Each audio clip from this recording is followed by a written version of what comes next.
एक समय की बात है। एक बच्चे का जन्म होने वाला था। जन्म से कुछ क्षण पहले उसने भगवान से पूछा, मैं इतना छोटा हूँ, खुद से कुछ कर भी नहीं पाता, भला धरती पर मैं कैसे रहूंगा? कृपया मुझे अपने पास ही रहने दीजिए, मैं कहीं नहीं जाना चाहता। भगवान बोले, मेरे पास बहुत से फरिश्ते हैं, उन्हीं में से एक मैंने तुम्हारे लिए चुन लिया है, वो तुम्हारा ख्याल रखेगा।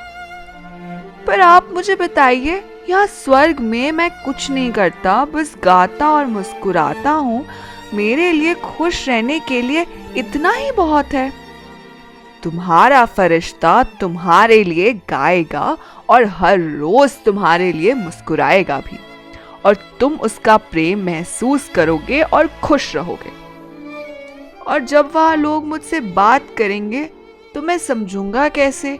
मुझे तो उनकी भाषा नहीं आती।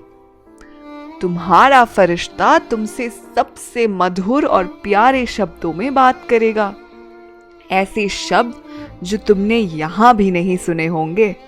और बड़े धैर्य और सावधानी के साथ तुम्हारा फरिश्ता तुम्हें बोलना भी सिखाएगा। और जब मुझे आपसे बात करनी हो तो मैं क्या करूंगा? तुम्हारा फरिश्ता तुम्हें हाथ जोड़कर प्रार्थना करना सिखाएगा, और इस तरह तुम मुझसे बात कर सकोगे। मैंने सुना है कि धरती पर बुरे लोग भी होते हैं, उनसे मुझे कौन बचाएगा?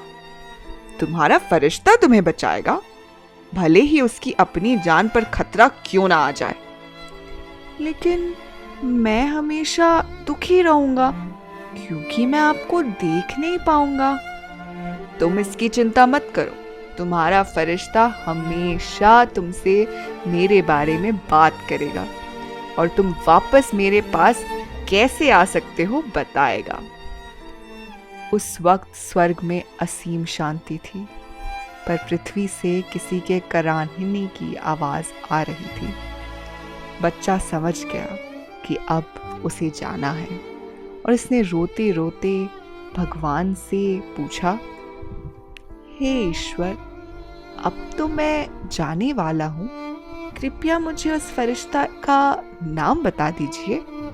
भगवान बोले, फरिश्ते का इन नाम का कोई महत्व नहीं है, बस इतना जानो कि तुम उसे माँ कहकर पुकारोगे।